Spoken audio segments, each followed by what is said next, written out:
আসসালামু আলাইকুম প্রিয় শিক্ষার্থীরা, সবাই কেমন আছো? আশা করছি সবাই সুস্থ এবং ভালো আছো। আমি আলহামদুলিল্লাহ তোমাদের দোয়া এবং ভালোবাসায় আলহামদুলিল্লাহ ভালো আছি। তো আজকে আমরা তোমাদের নবম দশম শ্রেণীর নবম অধ্যায়ের ত্রিকোণমিতিক অনুপাত এর অনুশীলনী 9.2 এর আমরা কিছু ত্রিকোণমিতিক সমাধান সলভ করব। তো প্রথমে হচ্ছে তোমাদের বইয়ে আমরা গত পর্বে করেছিলাম 17 থেকে 21 পর্যন্ত, 20 পর্যন্ত এবং 20 পর্যন্ত সলভ করেছিলাম, এবং 19, 18 এবং 21 সেম অঙ্ক। এই কারণে আমরা 21 সলভ করতেছি না, তোমাদেরকে বলেছিলাম তোমরা এটা সলভ করে নিবা। আজকে আমরা 23 থেকে 26 পর্যন্ত, আমি এখানে লিখে রেখেছি 23 নাম্বার, 24 নাম্বার, 25 নাম্বার, 26 নাম্বার, এই 4টা অঙ্কই কিন্তু সমাধান। আজকে আমরা এই 4টা সমাধান সলভ করার চেষ্টা করবো ইনশাল্লাহ। তাহলে আসো আমরা শুরু করি। প্রথমে হচ্ছে 23 নাম্বার অঙ্কটা, এটা খুব ইম্পর্টেন্ট অঙ্ক। এই 4টা অঙ্কই কিন্তু মোস্ট ইম্পর্টেন্ট, তোমাদের বিভিন্ন বোর্ড পরীক্ষায় এসে থাকে। এই কারণে তোমরা ভালো করে প্র্যাকটিস করবা। আর ম্যাথমেটিক্স মানে হচ্ছে প্র্যাকটিস। তোমাদের একটা বিষয় মনে রাখতে হবে, ম্যাথমেটিক্স মানে হচ্ছে প্র্যাকটিস। আর practice makes a man perfect. যত বেশি প্র্যাকটিস করবে তত তুমি পারদর্শী হবে, এক্সপার্ট হবে। এটা নিঃসন্দেহে একটা চিরন্তন সত্য কথা। সুতরাং আমরা শুরু করি আজকে 23 নম্বর অঙ্ক দিয়ে। দেওয়া আছে sin θ plus cos θ equal to 1। এটা আমরা সমাধান করব। তবে এখানে একটা শর্ত দেওয়া আছে, যখন থিটার মানটা হবে, এখানে থিটার মানটা হবে 0 ডিগ্রির সমান বা বড় এবং 90 ডিগ্রির সমান বা ছোট। অর্থাৎ 0 থেকে 90 ডিগ্রির মধ্যে 90 ডিগ্রি হতে পারবে, 0 ডিগ্রি হতে পারবে, এর ভিতরে হলে হবে। এই হচ্ছে আমাদের কন্ডিশন। তাহলে আমরা যদি এটাকে সমাধান করি sin θ plus cos θ equal to 1, তাহলে দেখো আমরা এটাকে উভয় পক্ষে বর্গ করব। sin θ প্লাস cos θ তার হোল স্কয়ার ইকুয়াল টু হচ্ছে 1 স্কয়ার। তাহলে আমরা উভয় পক্ষে বর্গ করে নিলাম। আমরা যদি উভয় পক্ষে বর্গ করি তাহলে sin θ কে যদি আমরা a ধরি, sin θ plus cos θ whole square অর্থাৎ a plus b whole square সূত্র হয়ে গেল। আর a plus b whole square সূত্র আমরা জানি a square plus b square plus 2ab। a হচ্ছে আমার sin θ, b হচ্ছে cos θ ইকুয়াল টু 1। আমরা a plus b whole square সূত্র হচ্ছে তোমার a square plus b square plus 2ab অর্থাৎ sin square θ plus cos square θ plus 2 sin θ cos θ equal to 1 square মানে হচ্ছে 1। তাহলে আমরা কিন্তু একটা সূত্র জানি যে sin square θ plus cos square θ equal to হচ্ছে 1 plus 2 sin θ cos θ equal to 1। তাহলে 2 sin θ cos θ ইকুয়াল টু, এই প্লাস 1 কে আমরা ডান পাশে মাইনাস করে নিয়ে গেলাম। তাহলে আমরা পাবো2 sin θ cos θ এই পাশে যা আছে তার ঠিক থাকবে, 1 থেকে 1 মাইনাস করলে 0 হবে। তাহলে sin θ into cos θ equal to 2 কে যদি আমরা ভাগ করে নিয়ে আসি তাহলে হবে 0/2, আর 0/2 মানে হচ্ছে 0। তাহলে সুতরাং আমার হয়ে গেল sin θ ইকুয়াল টু 0 অথবা cos θ ইকুয়াল টু 0।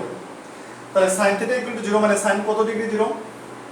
আমরা জানি সবাই sin 0 ডিগ্রি মানে হচ্ছে 0। সুতরাং θ ইকুয়াল টু 0 ডিগ্রি। আবার cos কত ডিগ্রি 0? cos আমরা জানি 90 ডিগ্রি 0। sin 0 ডিগ্রি 0 আর cos হচ্ছে 90 ডিগ্রি 0। তাহলে cos উপপক্ষ থেকে আউট হয়ে গেলে θ ইকুয়াল টু আমরা পেয়ে গেলাম 90 ডিগ্রি। সুতরাং এখানে আমরা পেয়ে গেলাম থিটার মান 90 ডিগ্রি এবং থিটার মান 0 ডিগ্রি। তাহলে আমরা 0 ডিগ্রি থিটার মানটা 0 ডিগ্রির সমান বা বড় এবং 90 ডিগ্রির সমান বা ছোট। এই হচ্ছে আমাদের সলিউশন। আশা করছি তোমরা এই অঙ্কটা খুব সহজে বুঝতে পেরেছো, কারণ এটা একবারে সহজ। কারণ আমরা প্রথমেই উভয় পক্ষে বর্গ করেছি, আর বর্গ করার পরে আমরা a plus b whole square সূত্র ইউজ করেছি। এখানে a plus b whole square সূত্র হচ্ছে a square plus b square plus 2ab আর ইকুয়াল টু 1 স্কয়ার মানে হচ্ছে 1। sin square θ plus cos square θ equal to 1 আমরা জানি, তোমরা সবাই জানো, plus 2 sin θ cos θ equal to হচ্ছে 1। তাহলে 2 sin θ cos θ প্লাস এর 1 কে মাইনাস করে নিয়ে গেলাম 1 মাইনাস 1 মানে হচ্ছে 0 তাহলে 2 কে যদি আমরা ভাগ করে নিয়ে আসি 0/2 মানে হচ্ছে 0 তাহলে sin θ cos θ 0 অর্থাৎ sin θ 0 অথবা cos θ 0 sin 0 ডিগ্রি 0 আর sin cos 90 ডিগ্রি 0 তাহলে থিটার মান আমরা অলরেডি 0 ডিগ্রি পেয়ে গেলাম 90 ডিগ্রি পেয়ে গেলাম আর তারা বলে দিয়েছে যে শর্ত হচ্ছে থিটার মানটা 0 ডিগ্রি হবে আর 90 ডিগ্রি হবে অথবা 0 ডিগ্রির চেয়ে বড় হবে বা 90 ডিগ্রির চেয়ে ছোট হবে আমাদের প্রুফ হয়ে গেল আশা করছি তোমরা এই অঙ্কটা বুঝতে পেরেছো প্রিয় বন্ধুরা আমরা এর পরের অঙ্ক সমাধান করব মোস্ট ইম্পর্টেন্ট এই অঙ্কগুলো বোর্ডে এসে থাকে সব সময় তোমরা অবশ্যই সিরিয়াসলি প্র্যাকটিস করবা তোমাদের বইয়ের 24 নম্বর অঙ্ক এটা হচ্ছে cos square theta minus sin square theta equal to 2 minus 5 cos theta cos square theta minus sin square theta equal to 2 minus 5 cos theta এটাকে আমরা সমাধান করব মনে রাখবা এই ত্রিকোণমিতিকের ক্ষেত্রে যখন আমরা সমাধান করব এই সমাধান যখন আমরা করব তখন অবশ্যই তোমাকে এই সবগুলোকে একই রকম করতে হবে হয় সবগুলোকে সাইনে আনতে হবে অথবা সবগুলোকে কোজে আনতে হবে তো এখানে আছে cos square theta minus sin square theta আমরা কিন্তু cos স্কয়ারকে চাইলে সাইনে নিতে পারবো কারণ আমরা জানি cos square theta equal to হচ্ছে 1 মাইনাস sin স্কয়ার থিটা আবার sin স্কয়ারকেও আমরা কোজে নিতে পারবো কারণ sin square theta equal to হচ্ছে 1 minus cos square theta but আমরা কিন্তু এই 5 cos থিটা যে আছে এই cos থিটাকে কিন্তু চাইলেই সাইনে নিতে পারবো না কারণ আমরা sin স্কয়ার সমান জানি 1 মাইনাস cos স্কয়ার থিটা আবার cos স্কয়ার থিটা সমান জানি 1 minus sin square theta but cos theta সমান কোনো সূত্র আমরা জানি না মানে সাইনে নেওয়ার মতো এই কারণে যেহেতু এই cos থিটাকে সাইনে নেওয়া যাবে না এই কারণে বাধ্য হয়ে আমরা sin কে cos এ আনতে হবে মানে cos কে যেহেতু সাইনে নেওয়া যাবে না তাহলে আমরা sin কে cos এ আনতে হবে তাহলে দেখো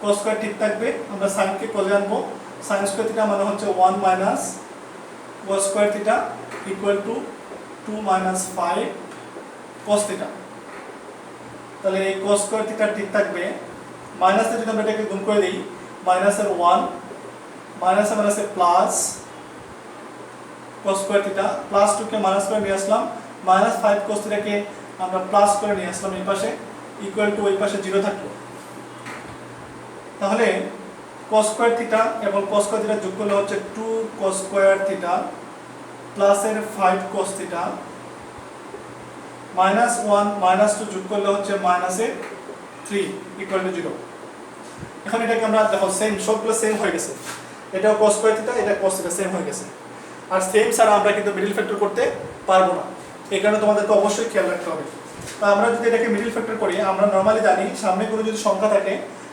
সংখ্যা থাকলে ওই সংখ্যা দিয়ে আমরা এই সংখ্যাটাকে গুণ করব অর্থাৎ 3 দুগুণে 6 6 এই 6 কে আমরা মিডল ফ্যাক্টর এমন ভাবে করব যাতে যোগ করলে প্লাসের 5 cos থিটা হয় আর গুণ করলে মাইনাসের 6 হয় এখানে 3 বলতে আছে কত -6 সামনের সংখ্যাতে গুণ করে যত হবে ওইটা এখানে আছে মনে মনে ধরে নিতে হবে তাহলে আমরা লিখি 2 cos স্কয়ার থিটা যেহেতু 3 দুগুণে 6 আমার 6 তাহলে আমরা 6 cos theta minus cos theta প্লাসের 6 cos থিটা থেকে cos থিটা বিয়োগ করলে হচ্ছে প্লাসের 5 cos থিটা প্লাসে মাইনাসে মাইনাস আর 6 আর 1 গুণ করলে হচ্ছে 6 তবে আমরা এখানে 3 লিখব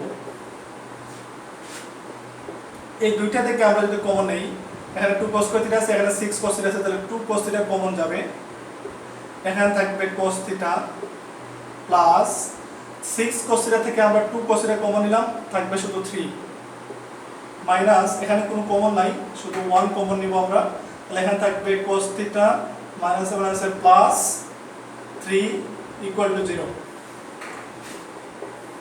তাহলে cos theta plus 3 cos theta plus 3 দুইটা থেকে আমরা একটা কমন নিতে পারি আর থাকবে 2 cos theta minus 1 2 cos theta minus 1 equal to 0 সুতরাং হয় cos theta plus 3 equal to 0 অথবা 2 cos theta minus 1 equal to 0 তাহলে cos থিটা মাইনাস 3 হয়ে যাবে প্লাস 3 মাইনাস 3 হয়ে যাবে আর মাইনাসের cos এর কোনো মান আমাদের চার্টে মাইনাস কোনো মান জানা নেই এই কারণে এটা নট হবে গ্রহণযোগ্য নয় আর এখানে হচ্ছে 2 cos থিটা মাইনাস 1 কে আমরা প্লাস করে নিয়ে গেলাম, আর cos থিটা ইকুয়াল টু হচ্ছে 1/2। cos কত ডিগ্রি হাফ হবে? cos হচ্ছে 60 ডিগ্রি হাফ। আমরা জানি sin 30 ডিগ্রি হাফ আর cos 60 ডিগ্রি হাফ। সুতরাং থিটা ইকুয়াল টু হয় cos cos আউট হয়ে গেলে থিটা ইকুয়াল টু হচ্ছে 60 ডিগ্রি। এই হচ্ছে আমাদের, আর এই থিটার মান যে আমরা 60 ডিগ্রি পেলাম, এই 60 ডিগ্রিটা হচ্ছে সূক্ষ্মকোণ। তাহলে তারা কিন্তু প্রশ্নে বলেছিল যে এটার সমাধান থিটার এমন একটা মান বের করতে হবে যাতে থিটাটা সূক্ষ্মকোণ হয়, অর্থাৎ থিটার মানটা সূক্ষ্মকোণ হয়। তাহলে আমাদের সলিউশন হয়ে গেল, থিটার মান 60 ডিগ্রি পেলাম। একবারে প্রথমে তোমাদেরকে যেটা মনে রাখতে হবে এটা হচ্ছে যে প্রথম সবগুলোকে হয় cos-এ আনতে হবে অথবা sin-এ আনতে হবে। তো নরমালি আমরা cos স্কয়ারকে sin স্কয়ার লিখতে পারি, আবার sin স্কয়ারকে লিখতে পারি আমরা 1 - cos স্কয়ার, কিন্তু cos থিটাকে তো আমরা sin-এ আনতে পারি না। এই কারণে বাধ্য হয়ে আমরা কি করলাম, cos-কে যেহেতু sin-এ আনতে পারবো না, আমরা sin স্কয়ার থিটাকে 1 - cos স্কয়ার নিয়ে আসলাম। তারপর আমার সবগুলো সেম হয়ে গেল, এর মিডল ফ্যাক্টর করে নিলাম, ওকে হয়ে গেল। আশা করছি তোমরা বুঝতে পেরেছো। এরপরে নেক্সট প্রবলেমে আসো। তোমাদের বইয়ের 25 নম্বর অঙ্ক, এটাও বোর্ডে এসে থাকে। 25 নম্বর হচ্ছে 2 sin square theta plus 3 cos theta minus 3 equal to 0। এখানেও কিন্তু থিটা সূক্ষ্মকোণ। তাহলে এখানে কিন্তু cos থিটাকে আমরা sin-এ আনতে পারবো না, এখানে আমরা বাধ্য হয়ে sin স্কয়ারকে cos-এ আনবো। তাহলে 2 sin স্কয়ার মানে হচ্ছে 1 - cos square theta plus 3 cos theta minus 3 equal to 0। 2 দিয়ে যদি আমরা গুণ করি, 2 একে 2 minus 2 cos square theta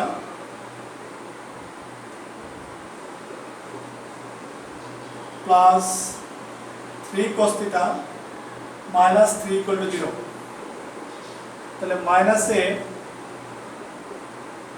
2 cos square theta plus 3 cos theta plus 2 minus 3 মানে হচ্ছে মাইনাসের 1 ইকুয়াল টু 0। মাইনাস যদি আমরা কমন নেই, মাইনাস 1 যদি কমন নেই, তাহলে এখানে থাকবে 2 cos স্কয়ার থিটা মাইনাসে প্লাসে মাইনাস 3 cos থিটা মাইনাসে প্লাসে মাইনাসে মাইনাসে প্লাসের 1 ইকুয়াল টু 0। তাহলে এখানে থাকবে 2 cos square theta minus 3 cos theta plus 1 equal to 0/-1 মানে 0 হয়ে যাবে এটা।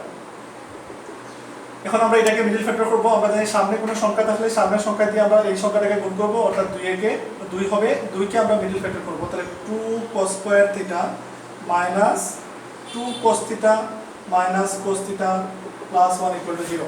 কারণ আমরা জানি -2 cos theta minus cos theta যোগ করলে হচ্ছে মাইনাসের 3 cos থিটা, মাইনাসে মাইনাসে প্লাস, আর 2 আর 1 গুণ করলে হচ্ছে 2। কারণ এখানে 1 বলতে ওই যে সামনের সংখ্যা দিয়ে আমরা 1 কে গুণ করলে 2 হয়, এই 2 কিন্তু উচ্চ থাকবে, বাট আমরা লিখব কিন্তু এই 1 2 হয়ে গেল। এখন আমরা এই দুটো থেকে যদি কমন নেই, 2 cos থিটা যদি কমন নেই, তাহলে এখানে থাকবে cos থিটা আর এখানে থাকবে -1। এই দুটো থেকে আর কোনো কমন নাই, তাহলে আমরা 1 নিব কমন। তাহলে cos থিটা মাইনাসে প্লাসে মাইনাস 1 ইকুয়াল টু 0।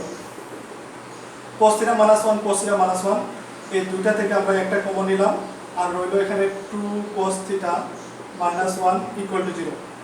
সুতরাং cos থিটা -1 ইকুয়াল টু 0 অথবা 2 cos থিটা -1 ইকুয়াল টু 0। তাহলে cos থিটা ইকুয়াল টু হয়ে গেল আমার -1 কে +1 করে নিয়ে গেলাম। তাহলে cos কত ডিগ্রি 1, cos আমরা জানি 0 ডিগ্রি 1, কারণ sin 90 ডিগ্রি 1 আর cos হচ্ছে 0 ডিগ্রি 1। সুতরাং cos আউট হয়ে গেলে থিটা ইকুয়াল টু 0 ডিগ্রি।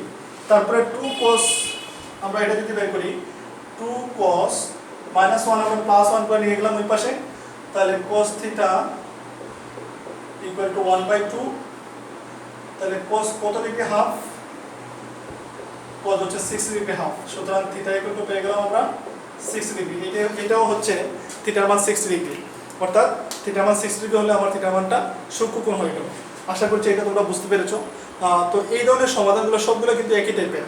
তোমরা অবশ্যই একটা ভালো করে যা প্র্যাকটিস করলে, সবগুলোই প্র্যাকটিস করবা, একটা ভালো করে বুঝলে তোমরা সবগুলোই পারার কথা। আজকে আমাদের ক্লাসের সর্বশেষ অঙ্ক তোমাদের বইয়ের 26 নম্বর, এটাও কিন্তু বোর্ডে এসে থাকে। 26 নম্বর মোস্ট ইম্পর্টেন্ট। এখানে দেওয়া আছে tan square theta minus into 1 plus √3 into tan theta plus √3 equal to 0। তো tan square theta minus 1 plus √3 into tan theta, অর্থাৎ tan থিটা দিয়ে আমরা 1 প্লাস √3 কে গুণ করব। এই tan থিটা দিয়ে যদি আমরা 1 কে গুণ করি তাহলে মাইনাসে tan থিটা মাইনাসে প্লাসে minus √3 tan theta plus √3 equal to 0। তাহলে এই দুইটা থেকে যদি আমরা কমন নেই, এখানে tan square theta minus tan theta, তো এখান থেকে কমন যাবে আমার tan থিটা। তাহলে এখানে tan স্কয়ার থেকে tan থিটা কমন নিলে tan থিটা থাকবে মাইনাস tan থিটা তো কমন নিয়ে নিছি, এখানে থাকবে 1। এই √3 এবং √3 এখানে আছে √3 tan থিটা আর প্লাস √3, এখান থেকে আমরা √3 যদি কমন নেই, এখানে থাকবে আমার tan থিটা মাইনাসে প্লাসে minus 1 equal to 0।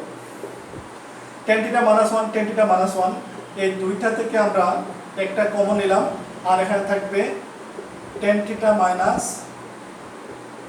√3 equal to 0। সুতরাং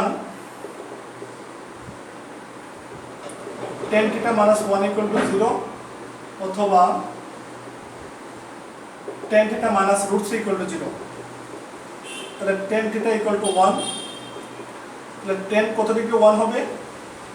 tan হচ্ছে 45 ডিগ্রি 1। সুতরাং থিটা ইকুয়াল টু পেয়ে গেলাম আমরা 45 ডিগ্রি।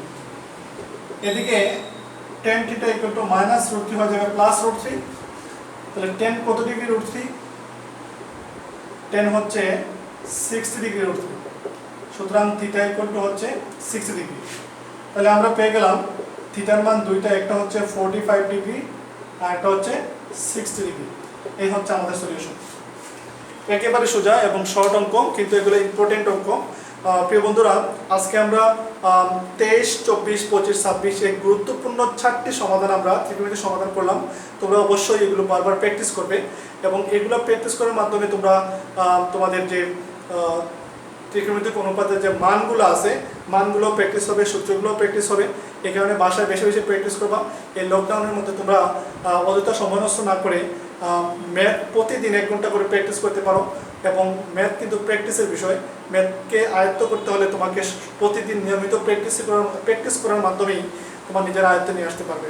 আশা করছি সবাই তোমরা বাসায় পড়াশোনা করবে এবং লকডাউনে পড়াশোনা যারা বেশি বেশি পড়াশোনা করবে তারাই কিন্তু সফলতা লাভ করবে এবং তারাই সাকসেস হবে, তারাই ভবিষ্যতে ভালো রেজাল্ট করবে এবং ভালো জায়গায় পৌঁছবে, সেই আশা ব্যক্ত করছি। এবং সবার সুস্থতা কামনা করে আজকের ক্লাস এখানে শেষ করছি। আগামী ক্লাসে আমরা পরবর্তী এই চ্যাপ্টারের সৃজনশীল প্রশ্ন আছে, এগুলো শেষ করার সলভ করার চেষ্টা করবো। এর মধ্যে সবাই সুস্থ থাকো, ভালো থেকো। সর্বোপরি আল্লাহর সাহায্য কামনা করছি। আল্লাহ হাফেজ, আসসালামু আলাইকুম।